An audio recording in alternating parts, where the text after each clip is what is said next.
Kahinde. How are you doing today? Hi, I'm fine. Thanks, too. Thanks. It's really nice to see you guys again. So without much ado, I want to welcome Camilla Nontra. Yay! Oh my goodness. I should come to you every day when I need. Correct. This is Sudan.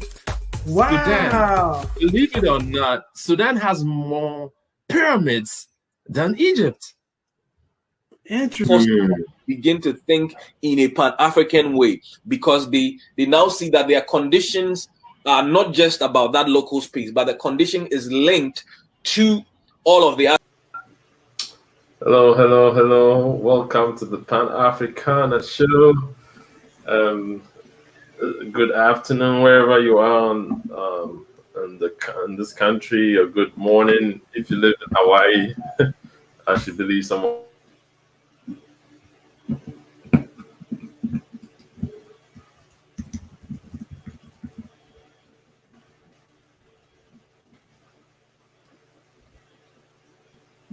Sorry about that. My name is Fred Nontra. We start by thanking God, for by Him we live, we move, and have our being. And we have a special show today. We'll be revealing something really special about my partner. All right. Jesse. Yes. Well, first off, I'm glad to see all of you all again. Hopefully we'll have some people trickling through here. And we know that there's been like a time change. I know my son has started playing basketball, so his games are at our old Showtime, and we've now moved to this 3:00 format for the month of August. So we're happy that you are able to watch and you're able to join us. Some of you who have been following our Instagram page and following maybe some of the stuff I do on TikTok, you may have known that many months ago, I took an African Ancestry DNA test. Now, there are many DNA companies out here, and they all do different things. So this isn't the company that gives you the mapping of your DNA or all that, because I feel like in some sense the mapping is not good enough, right? The mapping might say you're from West Africa. Well, we kind of know that, right? So West Africa is a big place. That's kind of like saying you're from the United States. Well, yeah, it doesn't tell you much. Like, are you from Texas? Are you from North Carolina? So the whole thing about it is I wanted to go with the company that I felt like was going to give me down to the molecular level, what am I? Like, what tribe am I? Where am I from? And African Ancestry does that. The additional plus for them is that African Ancestry does not hold your DNA. So the flaw to this is if you do the other companies, oftentimes they'll update as they get more samples and tell you who you're related to and tell you all that stuff. African Ancestry doesn't do that, right? They're going to tell you, based on our complete database of all the records we've ever seen, this is the percentage of similarity that you have with this particular tribe. And then they send you information about the country, the region, and the tribe. So I submitted my information about 3 months ago, and the results are in. It's like the Maury Povich show. The results are in. Now, before we reveal these results, I want people to understand DNA testing it's science. So for those people who don't believe in COVID-19 and wearing masks, this ain't for you, right? It's science, right? The other part of this is I did a different type of DNA test. So African Ancestry lets you do what they call a matriclan test, which is looking at your X chromosomes through your mother's side or inherited through your family, or a patriclan test, which only can look at Y chromosomes, and Y chromosomes are only going to be held by men, for those of you who don't know genetics, right?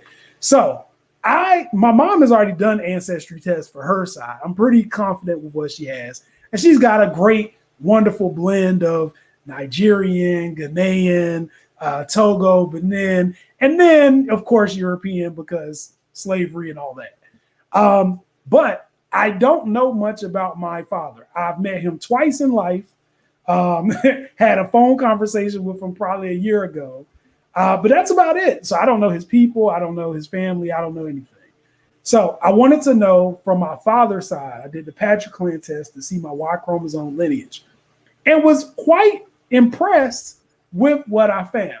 So now, drum roll, please.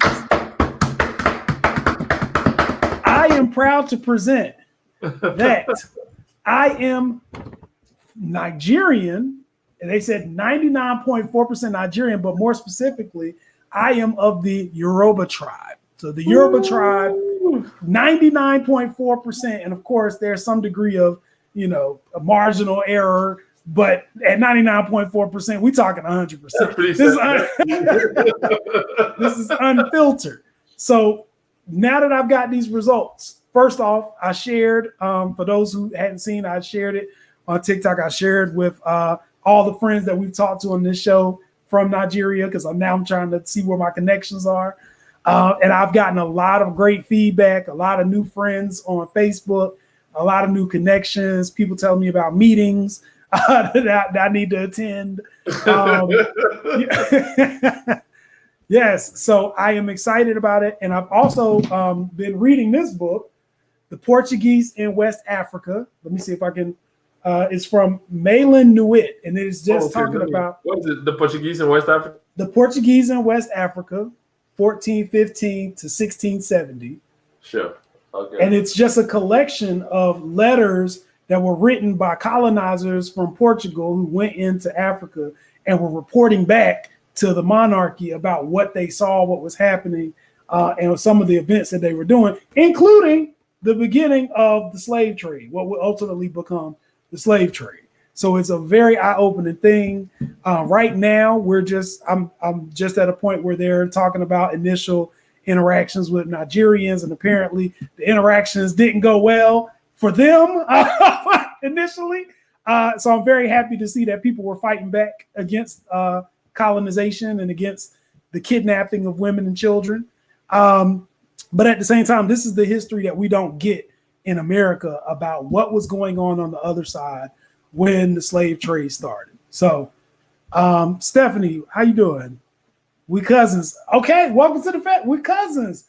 I'm learning so much, and I've been doing this research about the Yoruba people, and I'm getting all kinds of information. Like, we've gone back to the mythology of the Yoruba people and Oduduwari. I hope I didn't pronounce that wrong, but learning all of this new stuff and all these new people. And I've started getting on what is it? The chat app. I don't know what it's called, but Clubhouse, I think. I started getting on Clubhouse. They have a lot of groups that talk about these things. And apparently I just have a lot to learn. So I've got 500 years to catch up on to realize where I'm supposed to be in 2000 to really go back and date back. Because I think they said my DNA was 500 to 2,000 years old. Wow. So feels good, man. Feels good to be part of it. Okay, so Stephanie says, visiting Cape Coast blew my mind with respect to the colonizers. And then this is the link to the book Jess shared. It's on Amazon. Mm-hmm. So click on the link. When you buy it, we get a commission at Pan Africana. So, you're helping us out too. So absolutely. Please do your best. There are echoes of them all up in African American culture. I need to do that deep dive test. Yes, Stephanie, come on and do it. So I y'all know I've been talking about going to Ghana. We're planning our trip. I'm supposed to be going over there in May. So I'm excited about it. It is unfortunate that my Ghanaian ancestry, we thought for a while I was going to have a tie-in and Fred and I were going to be cousins. We might still be, we might still be. You have Ghanaian blood on your mom's side. So you're about 25% Ghanaian, right? So yes. We'll take that. Well, yeah, I definitely plan to visit. And of course, because of the DNA results, I have had to push Nigeria up as a travel destination on the list. So sorry, Kenya. Sorry, Kenya. I do want to get there. And I was talking to Ferdinand last week, and he was showing me the pictures of Kenya on the beach. So I do want to get there, but I gotta see home at this point. Yeah, you have to go to home. So what's the name of do you find out what your village is too? The name of the village? I did not, but what I did when I got the information about Yoruban history, they talk about cities called Oyo, and a city called Ogun, and they talk about like how people thought Oyo was like the Garden of Eden, like where life started, where God came and created. Yeah. So now I gotta see that. Like you can't say this is where God started and not go see it. So I'm curious of that. Group trip to Nigeria. I'm with you, Stephanie. I'm with you. We have to plan. And I'm hoping also, every week we try to bridge these gaps, right? And so I feel like this should be a good first step in helping us understand the divisions that have been created or manufactured to separate us. They're not real. Like, it's cultural stuff, of course, but most of it is just white supremacy trying to keep Black people from around the world from being able to congregate and have fun and talk to each other and interact. So I'm hoping that we can do this. And if we do the group trip, we can at least, record the whole time and show people that we all get along. It's not anything that we need to be fighting over. Like, nobody's fighting the rush to get to the crown of white supremacy. So that's the main thing. The last thing I want to say is, Fred, I didn't get a chance to tag you on a video. I saw a video yesterday from our sister, Ivy Prosper. Really? Yes. She was interviewing a guy in Ghana whose family was supposed to be captured for transatlantic slavery, but I guess ended up being purchased by the chief of the village. I think I saw that. Yes. Great video. And it teaches you a lot, kind of similar to what the book is telling me about slavery actually on the continent, right? Because one of the things that white people love to throw at us is, y'all were slaves over there too. Like, it's one of those things they try to do to diffuse us. But what they describe in being enslaved on the continent sounds very different than what was given to us in transatlantic slave trade. And not to say that any slavery is good, but it's very different when you're being groomed to become part of a family as opposed to being perpetually made to feel less than. Stephanie, I was received with open arms in Ghana everywhere I went. I never felt more free. I love to hear it. I love to hear it. My girl, Selena. What's going on, Selena? Yes, the group trip. Selena, I'm going to call you. We're going to have to make this work. Yeah. I wanted to comment on that. So, yes. People like to throw that out. We sold our brothers and all that stuff. But never, who? First of all, what we have to question is who said that, who wrote that, and what was the intent of the person writing that, and what was told to the chiefs. They told them they're going to have they're going to give them work. They're going to work. We need workers to help them. We're going to give them they didn't tell them. Did they tell them they were going to be raped, thrown overboard, murdered, put into inhuman conditions, their children in child labor and all that, killing children? Did they say all that? So that's why someone once said that, but you sold us, or we sold our own people. I'm like, okay, you should also question the intent behind it. Yeah. Absolutely. And if you read that book tells you a lot too, because they talk about the process that the Portuguese implemented to scout African nations, right? So they would look and see who has the conflict, who is beefing with who.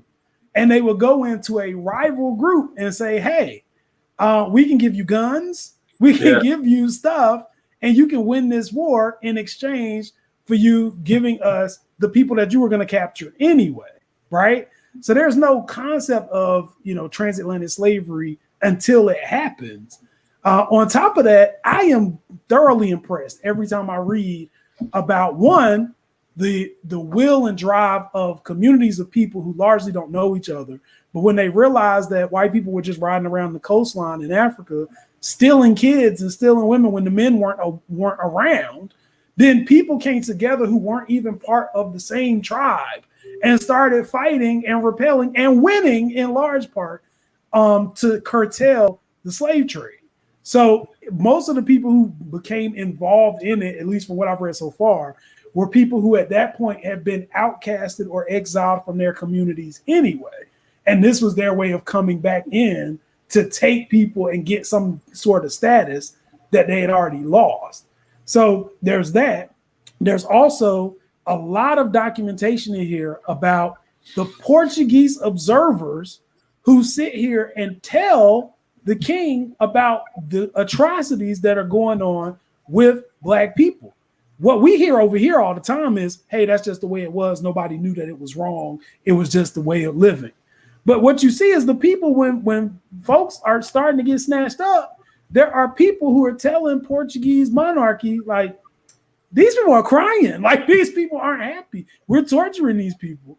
And the Portuguese monarch is like, basically, shut up. That's what it is. So it's important for us to get a full picture of the story so that you understand. But if anything, what I see, and this isn't written by Black people. This is a collection of the Portuguese writings. So what I'm seeing is, even through words that are not our own, I am seeing the beauty of Blackness, the beauty of Africanness, if you will. People who are coming together in communities, who are trying to do what they can, despite not having firearms, despite not having boats, despite not having things like that, fighting back in the best way that they know how, largely to ultimately be unsuccessful and be colonized, right? So it's an important thing. Yeah, and that's another part that's not spoke. There's resistance everywhere across the board, in Nigeria, in Ghana, in Guinea, Senegal, all across the board. There was resistance. But of course, when you bring more and more firearms and overwhelm your enemies, of course, you're gonna win that battle. Absolutely. Exactly. So Stephanie says, thanks for joining us, Stephanie. She's very engaging. From what I saw in Ghana, it seemed like the trade deal that went bad. Got greedier to go. And it's still greedy. Amen. Follow the waterways. Yep. Follow the waterways. Okay, Yep. And then we have Michael. Michael. Hey. What's going on? I know Michael is one of the happiest people to hear this news. You've got to unlearn the American accent. Yeah, Jesse, you have to start saying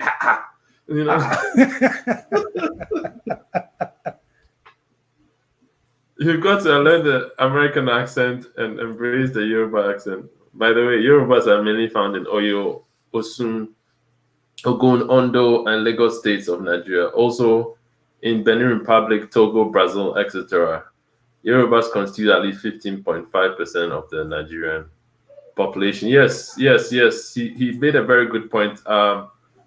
There's Yoruba in Brazil, Jamaica, into this day, and there's some small groups of people who actually speak Yoruba. I was shocked to find that. It sounds like there weren't many, as far as the slave trade went, there weren't many who were brought to North America, which is a whole nother question of like, how did I get here? But definitely got to reach out to our people down in Brazil, Jamaica, everybody. Yeah. Oh, Dudu is the founder of the Yoruba. Oh, okay.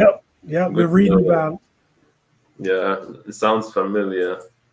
And then it says, I'm in Texas where they're really trying to snuff out the truth. I'll never stop talking about this subject. We resisted here too. Absolutely. I'll never stop fighting. Thank you, Stephanie. Absolutely. Fight up. A luta continua. The struggle continues. Absolutely. But I want people to have some hope about this, because the struggle is continuing and we're seeing it get ramped up over here. But what we also have is internet, technology, shows like the Pan-Africana show, things that are trying to glue this thing together and bring us back together. And I think once we've opened up these chains of communication and understanding and kind of reduced, one of the things I learned from Clubhouse is I think people have a tendency to put themselves in the forefront and their struggle in the forefront without realizing the impact that has on everybody who's listening. And I'm speaking especially to us Black Americans, right? Like we can't go over places and just think it's just us. Like there's a large, wide array of experiences that we have to embrace and understand to know the full picture. But once we get there, we're all the same at the end of the day. We all want the same things. We all want to raise our kids. We all want to have good lives. We want to have the chance to be successful. So I think that that's something we can do. And I hope that ultimately the result of all of this is increased cohesion between all the communities across the continent in Africa and all the communities of Black people across the continent here in North America and around the world. Because we've got now, everybody reminds me, it's Black people in Europe, right? Yeah. We got people there. We got Black people in Asia. We got Black people in South America, Central America, everywhere. So we want to make sure that we provide a place, a platform for all of us to be included. Oh, there are some apps where you can learn the Yoruba language. Yes. Yep, that's my next step. I'm trying to load up the app so I can teach myself little by little. Yeah, that's very important because I remember at Temple when I was in college, one of the Black Studies department, that was one of the subjects where people could learn the Yoruba language. And I think it gets to a point where now, if you taking that, you want to major in it, it should be a requirement. I don't know. That's just my opinion. Especially Yoruba, some language, Yoruba, Swahili. Maybe how was that? It's that's because those are the really those are the languages that are widely spoken in most of Africa. Absolutely. I don't know what you think, Michael. Yeah. Anyway. Well, yeah, definitely want to learn the language. Like it's such a big task, right? Like I feel like there's an added benefit because most of my life I've been kind of isolated. So now to know that you're connected to a large group of people in another place, and to be wanting to dig into the backstory, dig into the language, dig into the culture. I even start looking at like different recipes, different fashions, like all this stuff so you can catch up with who you are and where you are. Somebody in Maryland hit me up and was like, oh, well, welcome to the team. We got meetings. I'll send you a link. We have meetings on this every month. So I'm going to get links to meetings of, I guess, Yoruba people who are living in the United States. Who like gather to talk about what's going on and to send information back. So I'm excited. It's just a whole new way of life, but y'all got to bear with me because I know my accent, even my English is country. I'm in North Carolina. so it's going to take a little while. Okay. Stephanie said to drop the link and then let me share what it looks like so you have a better picture. Yeah. Yeah. Share screen.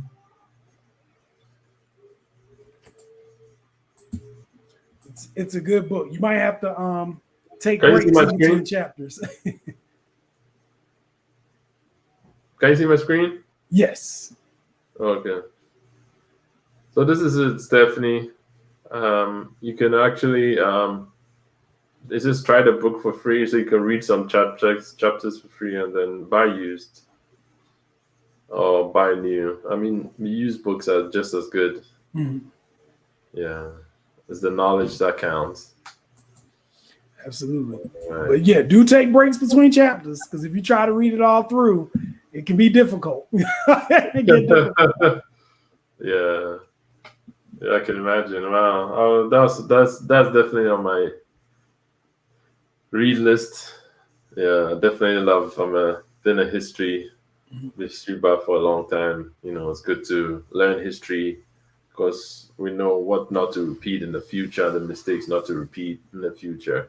Absolutely. Yeah. So this is the Pan-Africanist show. If you're joining us, this is a special show where Jesse is revealing his ancestry roots. And we found out it's from the Yoruba tribe. The Yoruba tribe, yes. I'm saying the Yoruba tribe, 99.4%. Can you imagine? Well, your dad your dad's ancestors are definitely, we definitely salute them. They kept it going. They kept the, yeah, and even in the southern, and it's more true in the southern part of the U.S. whether when you see the southern food, how it's eaten is definitely similar to African foods, West African foods, and then you go to the Caribbean, you have rice and peas. In Ghana, we have what we call wache. It's very similar, So big ups, as I say, big up in the Caribbean, big up to the ancestors for keeping that culture going and trying to mimic what was eaten back home when they were captured. Yeah, absolutely.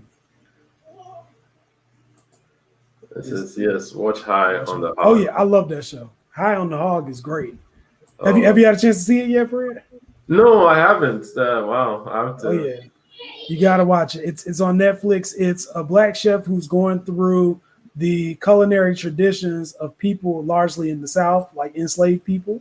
And then he goes to Africa and he's actually traveling different countries in Africa and finding out, one, the history of the country and how people came to America, but also like tasting the foods in Africa and comparing it to like how we do things in America. And it's just really eye-opening about how much similarity and congruence that we have on both continents. So it's real good.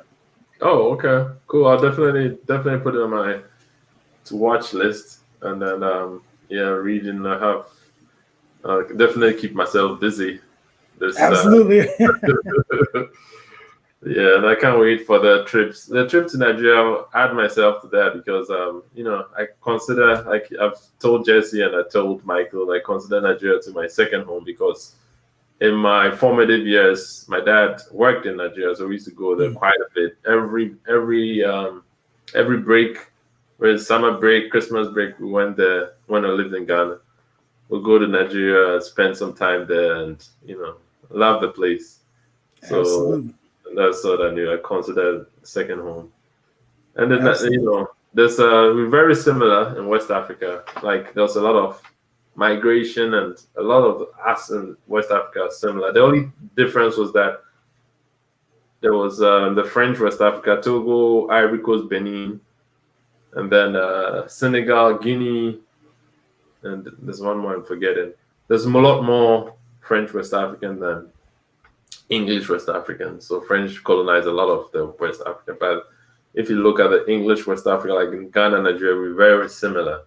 You could tell a lot of migration. Even through my history, where my ancestors came from was through Nigeria, through Benin. There was a break in Benin and all the way down to the eastern part of Ghana. So very much similar, very similar.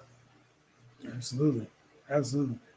Yeah, I got a question for Michael. Michael, if you're still listening. So am I allowed to use like the Nigerian flag? Can I can I post it? Because I'm excited. I've been hanging out and wanting to use this for a long time, but I was like, I don't want to violate if I need an initiation beforehand. I know you got your writing skill. Oh, yes. Well, I always credit that to people before me. Yeah, absolutely. Definitely credit that. Oh, okay. But yeah, I'm proud. One of my friends was like, "Oh, you running around acting like you just got drafted to the end." Yeah, I was like, "It does feel that way. It does feel that way." Yeah, Congo is in east.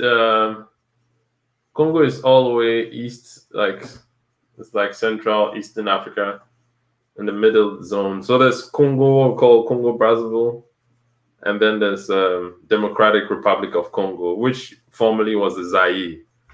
Yes, the Congo is further east, and unless you head inside to East and South Africa, and it's a massive country, very rich in minerals. All the good stuff from the ground, yeah. And then Niger is right above Nigeria, I believe. So there's Niger, Chad, and then Niger above Nigeria, and then heading north to the northern part of Africa. Yeah. Yeah, man. So I'm just curious for the people who are watching us.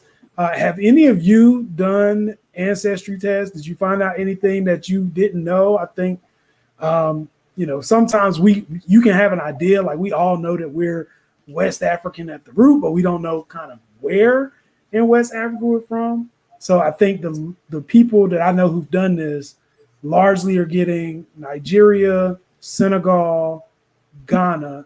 Every now and then you'll run into somebody from Congo, but I don't see a lot. Because not many Congolese were taken. Yeah. Although there was some ships that went there, but not many. Yeah, Senegal, Benin. Yeah, but the majority is Ghana, Nigeria, Gambia. Yeah, Ghana, Nigeria. Yeah, mostly. It says you are at liberty to use the Nigerian flag. However you deem fit. It's a thing of pride to do so. Yes. Yes, thank you, Michael. Stephanie says I have mostly Nigerian, Senegal and Benin. Oh, I'm curious about Benin because I haven't seen that in the book yet, but there is a lot of like this Benin Togo area of Africa. There's a lot of mention about that, and I think everybody has some tie. I can't tell if it's that they had set up the ports, like the Europeans set up the ports for slavery, so everybody had to get marched into Togo, Benin, but it seems like there's a lot of influence from there. And when I go to do research on it, it either bleeds into Ghana or Nigeria. So I wonder, are these like recognized like places that have always historically been independent for those bigger countries, or is this something different? Oh yeah, so I mean Benin, Togo, Ghana, Nigeria. So those are the 4 countries to the east of Ghana. So it's from Ghana you go to Togo is next door, and then Benin, and then Nigeria. Now Benin and Togo are much smaller countries, and of course Ghana is also small, but Benin and Togo are much smaller countries. So there's like I said, when I did my I was doing some research from my family roots. The roots came through from Nigeria, Benin, all the way down to Ghana, eastern part of Ghana, where my mom is from. We call the Krobo tribe. Yeah, they came. There are even Krobos today in Togo, Ghana and Togo, very similar. And then you have names like Kokuvi and all that, Kofi, Kwame, and all that from Togo, Benin. So they have similar names. You could tell that we're very similar. And then if you go to the eastern part of Benin to Nigeria, I mean, Michael can talk more on that. You see, there's more similarity. So yeah, we're very much similar. And because the bigger ports were in Ghana and Nigeria, when our brothers and sisters were captured, or our ancestors, I should say, they were taken to those bigger ports, the bigger castles, and then shipped away. Gotcha. There's a country that they talk about, and I came across them when I was doing some Black history research before, because they had the Amazons, right? There's a country called Dahomey. I don't know. That's Benin. That's Benin. Okay. Yeah. Okay. That's Benin. Yeah. Dahomey. Yeah, that's Benin. So Olushola Phillips Ikupani Oluwaseyi Oluwayomi. Okay. All right, Mike, I don't know whether that's someone's name or... I think he might be trying to tag people on Facebook to watch. Oh, okay. Yeah. Yeah. I got you. Again, if you're joining us, we're about to wrap up here. This is the Pan-Africana show with Jesse and Fred, and today Jesse reveals his African ancestry roots, and it came from the great country of Nigeria, the giants of Africa, and the great tribe, the great Yoruba tribe. So welcome to the family. Although I mean, Jesse too has some Ghanaian. I just have to chip that in. Jesse also has Ghanaian blood in. Yes, we all have two sides. We've embraced him already, so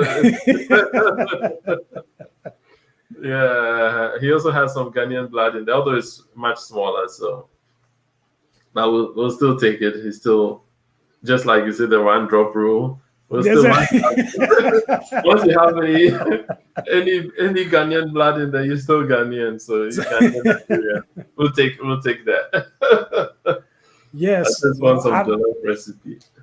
Yes. I'm definitely looking forward to all of the jollof. I'm eating jollof from everywhere. I saw a picture when I was surfing the web yesterday, and somebody was trying to represent for Senegalese jollof. They was like, we're the original.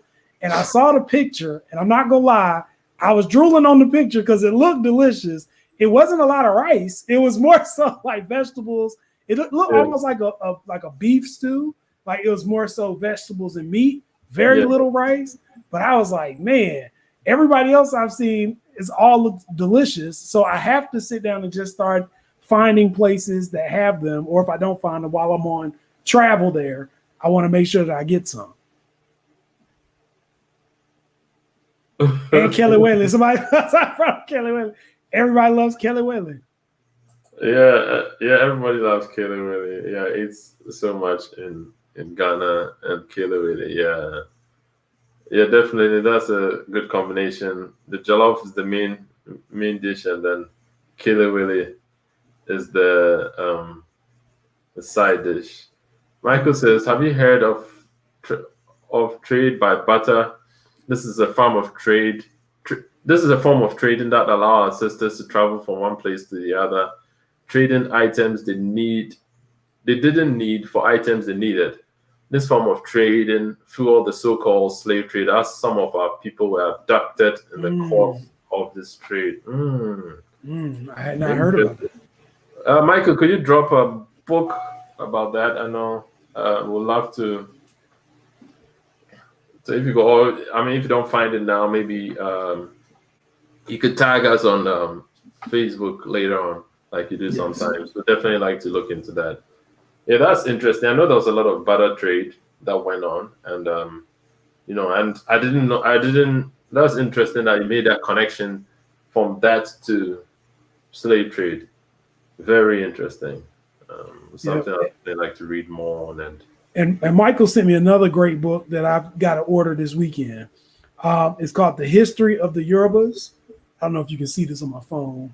Probably. I'll put it up on Amazon. The History of the Yorubas. Sure. Yes. By Samuel Johnson. So I've got to order that, and I got to get caught up on the people and what we were doing.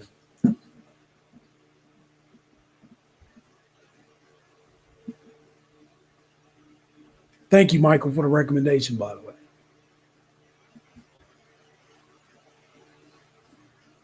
If you haven't done so already, please do so. It's if you haven't subscribed, please subscribe, like, share our videos on YouTube, like our Facebook page, follow us on Instagram.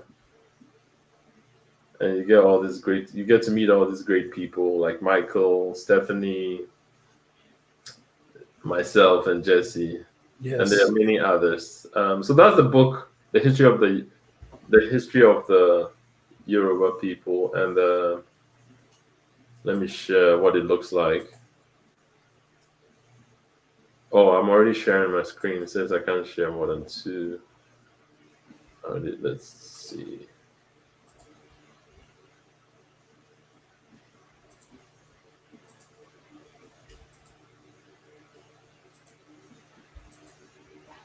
Can you see my screen?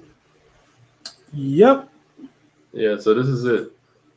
Oh, that's a different one. Oh, it's a different one? Yeah, that's this one says by Samuel Johnson. Oh. But I mean, it's good to know there are multiple books. Because something tells me Samuel Johnson's not Yoruba. Oh, is this it?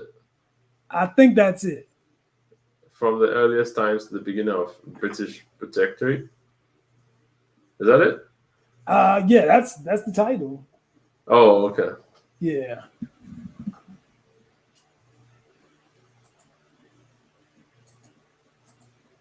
All right. Yes.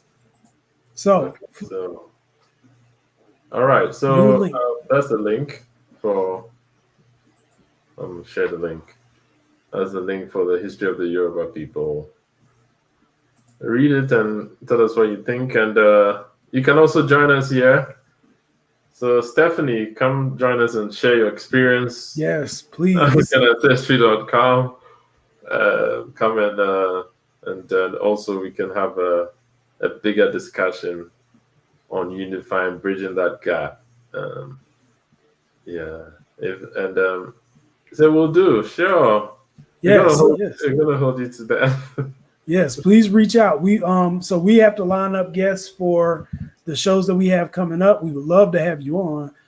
So please reach out to us. And then besides Stephanie, if anybody else is interested in being on the show, we want to have you on because it's important. You know, Black voices don't get a lot of chances to be public and to be in communication with other Black voices. So we want to make sure that anybody who has something to say or wants to educate us on a topic or anything, come on the show. Let us know. We had somebody who came on who was talking about starting up theme parks.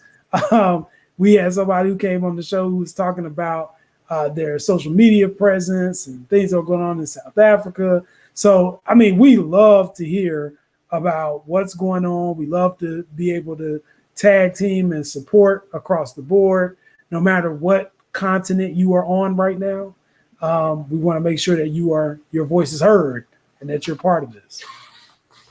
Yeah, that's right. And then if you haven't done so already, you can purchase one of these nice t-shirts, the Pan-Africana t-shirts. We have them in all colors. So I will share that link. They also have the female version. There's one particular one that's popular amongst our sisters here, black with the stripes on the top. Yeah, so we'll share a link. We'll definitely share a link with that, and you can go purchase and support our cause. Yes. And I want to give a special shout out. I don't know if she's watching, but Habiba Kahinde, special shout out. When I posted the results, she said, I'm going to tell my mom is Yoruba. We're going to throw a party when you get here. So, so thank you for that. And I look forward to hopefully our group being able to come over and have a good party and feast at Habiba's house. Like, yeah, Habiba. That's really nice. Yeah, definitely. And like I keep saying, Africans are very community centric, very conscious of community, eating together, and we love that. We like to cook and share, and it's always a good time to especially go to a grandmom's house or a matriarch's house. There's always a lot of food, a lot of jollof, fufu, pounded yam, all the good stuff. Absolutely. And you eat your fill, and it's really starch heavy, very. And when you go back, you're full.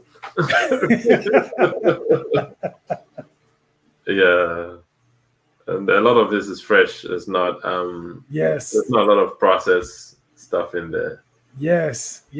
I'm all about fresh food. Yes, for sure. And shout out to all. I don't know. Some people never say anything. They just watch us, and later I see their names. Shout out to you. Thanks for joining us. Thank you. On the Pan-Africana show. Thank you. And on YouTube. These conversations are healing.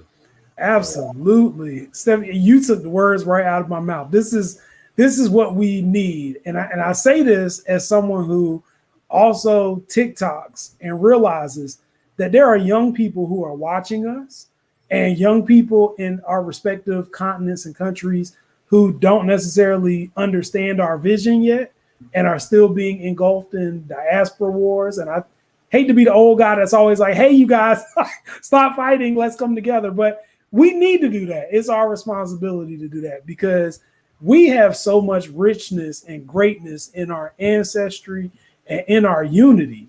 And I'm thinking about all of the things that once we get over cultural hurdles, we'll be able to accomplish together. And the one thing that reminds me of this is when you watch the Olympics, right? No matter what the sport is, and no matter the country of origin, there's going to be a Black person on the podium, right? Like you know it, you just know it, right? And so I celebrate all of our achievements. I celebrate the fact that no matter where we've been put on this planet, we have always been the cream that rises to the top. I celebrate the fact that even some of our brothers and sisters who may be misguided and may not understand, there's always a light on for them to return and educate themselves and improve themselves and reconnect and rejoin the fold. Because when we all come together, we can create monuments of greatness. It's been proven. We've got pyramids and sphinxes to show for it. It's been proven. So let's come back. Let's do it. Let's heal together. And let's build the world that we want to see for our kids who are coming up behind us. Yeah, so Stephanie, everyone who wants to purchase a t-shirt, that's the link to our t-shirt shop.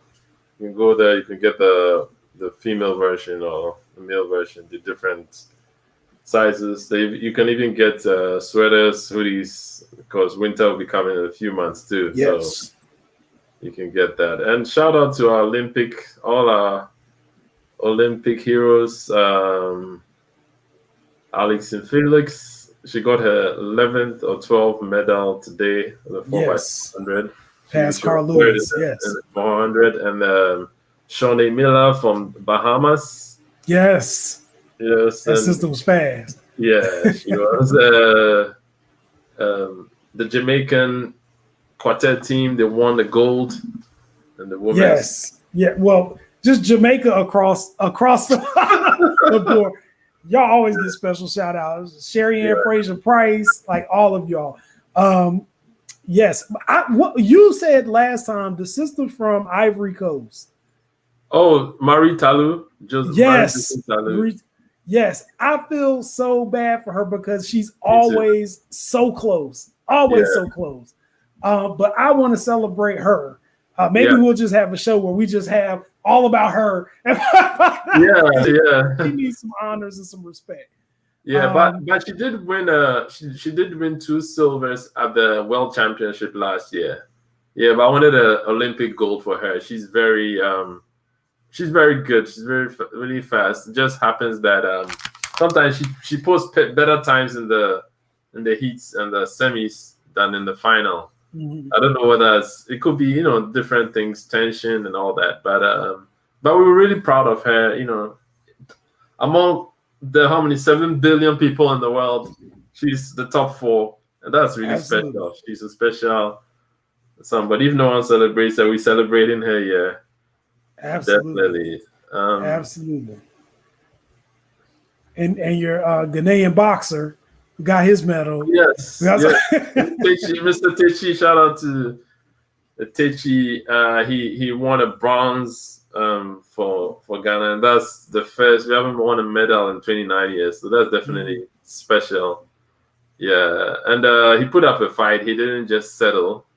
And I'm glad the person he lost to was another an African American brother who went on, and he got a silver in the final. So shout out to both of them. They did their best. Michael says there's a huge difference between Benin City of Edo State, Nigeria, and Benin Republic. Topic for now. Yes, Michael. Yes, thanks for pointing it. Yes, there is. I mean, there's a Republic of Benin, and then there's a city of Benin in Nigeria. In Nigeria, yes. I mean, I didn't know that, but it's good to point out the difference so people don't confuse the two. Yes, but then there's also what I was trying to say too. There's also a lot of history in the migration of our people along the coast. So from Nigeria, Benin, Togo, and Ghana, and further west in West Africa. Yes. And then shout out to the U.S. women's team. The sisters also were second, and then the British team was also all black, the third. So the top three were all, black people across board, representing and making us proud. Absolutely. And they had even the countries that don't have majority of black people, you had black people representing them in Italy and Holland. And yes. What's that guy's name? Lamont, right? Something Lamont. Yeah. I was like, Italy, somebody named Lamont in Italy, right? Yeah. He's actually half American. He's half American and half Italian. Right. His mother is from Italy, and he grew up there, so he decided to settle there and represent his country. Yeah, so it's awesome. Well, there is a great photo that I want to share on our page of all the black women who were running. I want to say it was the hurdles from all the different countries. They all got together to take a picture for Black Girl Magic, and they were holding their respective country flags. I thought it was the most beautiful picture I've seen come out of the Olympics. So I want to share that because it embraces everything that we talk about on this show every week. Like just bringing people together, no matter your country of origin, all celebrating the fact that we're black, we're doing amazing things. We're still here. Nobody's gotten rid of us. We're still here, and we're still celebrating and living our best lives. So I will share that. If you haven't seen it, hopefully you'll get a chance to be moved by it like I was. Also, I do want to shout out the United States basketball team. They got it together. But I also want to put this out there too. I don't want any team that played basketball against the United States team to feel as if your team is not good. Because when you play, particularly I'm looking at you, Nigeria, when you beat the United States basketball team, you have to remember, these aren't people that we just play at the YMCA with. This is Kevin Durant. He's like one of the best players in the world. Devin Booker in the world. Drew Holiday just came off of a NBA championship, right? So these are professional athletes of the highest caliber who've already been through every possible test. If you even stay close to them in a basketball game, you have won, right? Yeah. If I had a team of people who could stay close to them, I would feel like we won. So some of y'all beat them, you know what I'm saying? So please embrace that, and please use that to understand that the Olympics is the great equalizer for everybody because everybody has to operate under the same rules and guidelines. And even if you come in fourth or fifth and you don't get a chance to be on the podium, you are still better than everybody else on the planet, right? And I used to hate it when people would sit back and be like, oh, she should have ran faster. He should have jumped higher. Or she should have, I'm like, we on the couch. We on the couch doing this. These are the best people, the best athletes in the world. The best right? of the best, yeah. And some of these times that people come in, especially with track, we talking like fractions of a second. We're not talking about like you finished 2 hours behind. You finished in a half second behind the other person, and it just so happens that half second means something here, right? Yeah.